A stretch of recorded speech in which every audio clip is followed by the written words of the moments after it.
Ang Ginoo manaa kaninyo. Manausap kanimo. Pagbasa gikan sa Santos nga Ebanghelyo sumala ni Mateo. Himayaw ikaw, O Ginoo.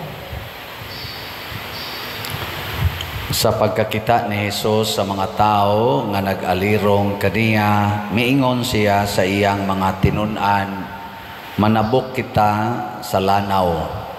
Unya may usa ka magtutudlo sa balaod nga miduol kaniya og miingon, magtutudlo, andam ako sa pagkuyog kanimo bisag asa ka moadto. Si Jesus mitubag kaniya, ang mga milo may mga taguanan ug ang mga langgam may mga salag, apan ang anak sa tao walay dapit nga kapahulayan. Og may laing tinun-an nga miingon, Sir, mopauli una ako aron paglubong sa akong amahan. Si Jesus mitubag, sunod kanako og pasagdi ang mga patay nga maoy mulubong sa ilang mga minatay. Ang Ebanghelyo sa Ginoo. Daygon ikaw, O Kristo. Kasagaran gyud kon kanabitang mag-counseling ko, nya labi na gyud og conflict sa banag asawa. Nya moingon dayon ko, kanang sala sa imong bana or sa imong asawa pasayloa lang na. Nya moingon dayon og tubag, ako lang paningkamutan pader, dili lang gyud madali, ako lang hinay-hinayon. Unsa man na, sakto na ang pagkatubaga. Di pagid nako sa Hinoon kaya karon pader, pero naa naman na sa akong hunahuna, ako lang hinay-hinayan pagpaningkamot. Sakto dili, murag sakto, pero dili gyud. Ang gusto des Ginoo aura mismo or ora mismo, karon gyudayon mo na pag-ingon gyud aning tao nga mukuyog niya, mukuyog ko nimo bisag asa ka. Ingon de Jesus, sure, ako ra ba wa ko'y kapahulayanan, may pang mga milo kay naapay taguanan nga lungag or sag, may pang mga langgam kay naay sag nga ilang paulian, pero ako wa gid ni siguro. Pasabot naghimo ang Ginoo sa iyang misyon, wa mag-agad kung doon na ba siya'y balay, doon na ba'y taong mudawat niya, naabay lugar nga iyang tawgon o iyang pinuyanan. Usahay kita ingnon tang alagad sa simbahan, maingon dayon ta, o mualagad ko pero ako usa ning ipahilo na akong pamilya. Nya once gani nga okay na ni, asagdi lang naaraman gina ang pag-alagad sa simbahan. Nindot no, kamorong nag-alagad din labi na mo mga lektor o salmista, unsa man ni alagad mo tungod kay wa na mo'y obligasyon sa sa eskwela sa sana pamilya. Oh, mga buangon mo na kasagaran ngadto gawas nasod, dili ni ang pag-ingon lang sa pagtamay ba, pero reality ni siya nga ang kasagarang mo serve og simbahan kana ra gyung mga retired na mga 70, 60 kapin, kay kining working class nila dito busy kay trabaho, why time para usas pag-alagad sa simbahan. Nya usahay sad mga bata inigabot ana mga 14 years old nga nisugod na sad sila og himos ilang mga gitawag og personal nga mga paningkamot, amawa na sad na sa simbahan. Mura bitag ang atong hunahuna nga ang kalibutan gasalig nato, unya kay gasalig man nato ato usa siyang atubangon. Nya once gani nga ma-secured na, halad sa tas Ginoo. Mga igsoon, ang tinuod gidi ay ang kalibutan nagsalig sa Ginoo, apil na ta. Mao na unahon nato ang Ginoo. Kay kung dili na to unahon ang Ginoo, ari kita siyawa padong.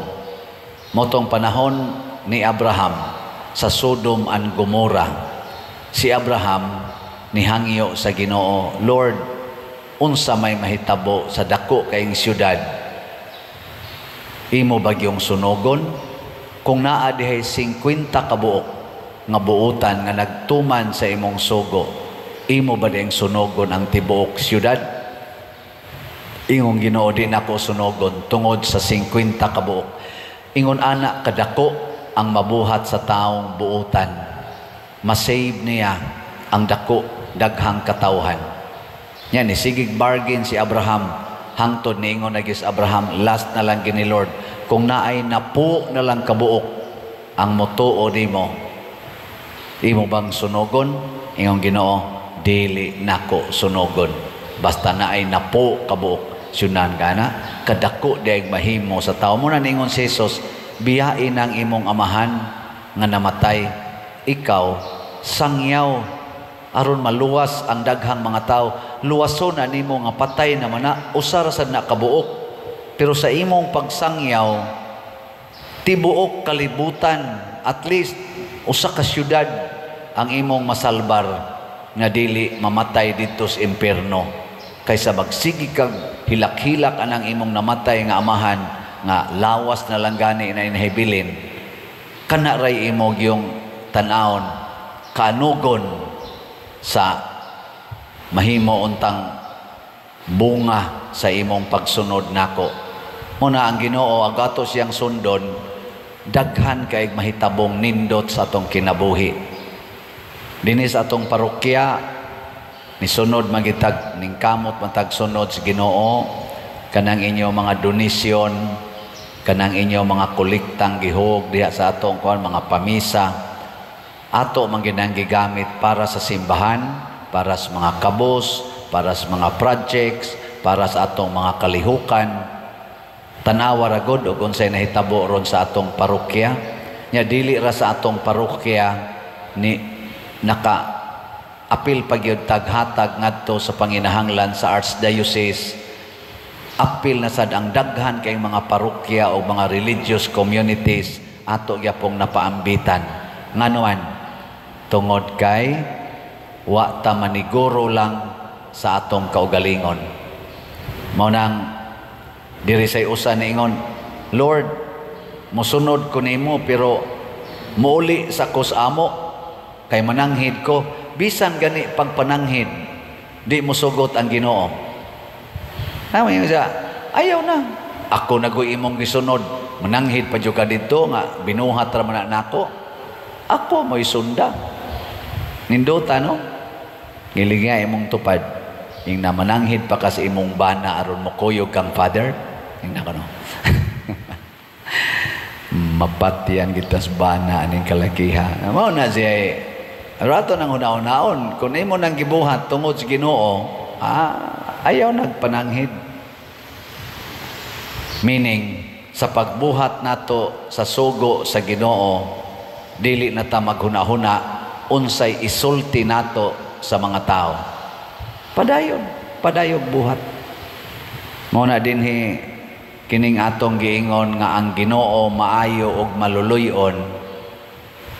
Mag-agad rasad ni nato kung maayo ta ngadto sa Ginoo og maluluyon sad sa atong isig katao.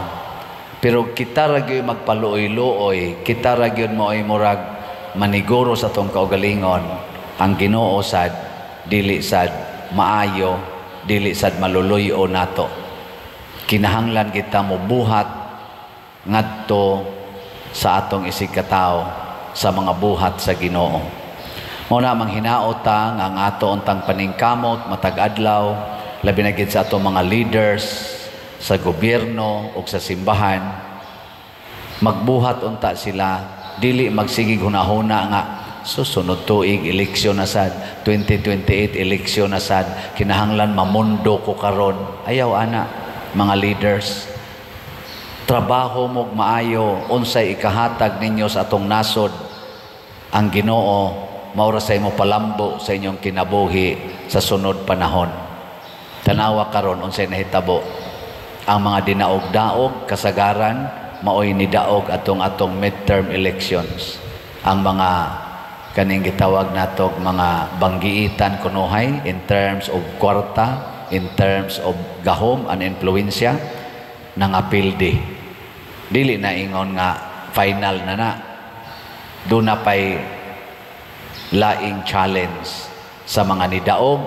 Ang challenge, andam ba mong musunod sa pagkamaayo o sa pagkamaluluyon sa Ginoo.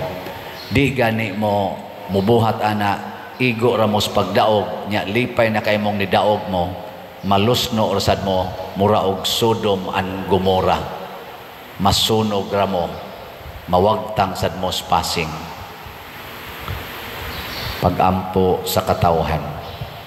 Mga igsoon, dad-o nato ang ato mga panginahanglan ngadto sa Dios nga atong maluluyong Amahan. Muingon kita, Amahan, liguna kami sa imong grasya. Amahan, liguna kami sa imong grasya. Nga ang mga namunuan sa simbahan ug ang tanan nga kabahin sa pagsangyaw sa pulong sa Dios, mulahutay diha sa ilang panaad sa pagsunod kang Kristo, magampo kita sa Ginoo. Amahan, liguna kami sa imong grasya.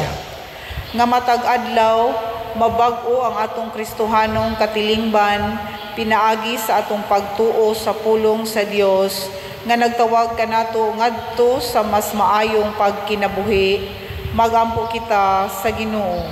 Amahan, liguna kami sa imong grasya. Nga sila nga nawad-ag paglaom tungod sa atong mga kasaypanan, makaamgo nga si Kristo ang atong Pangulo, kanunay nagauban kanato ug nagtabang kanato sa pagdala sa atong mga palasunon, magampo kita sa Ginoo. Amahan, liguna kami sa imong grasya. Nga sila nga naluya tungod sa mga balatian, makasalig sa paghupay sa Dios, pinaagi sa maumumahong pagsuporta sa ilang mga kabanay, magampo kita sa Ginoo. Amahan, liguna kami sa imong grasya. Nga si Halangdong Teofilo Kamumot, isipon unta sa Ginoo nga takos nga mabayaw ngadto sa altar sa mga santos, magampo kita sa Ginoo. Amahan, liguna kami sa imong grasya.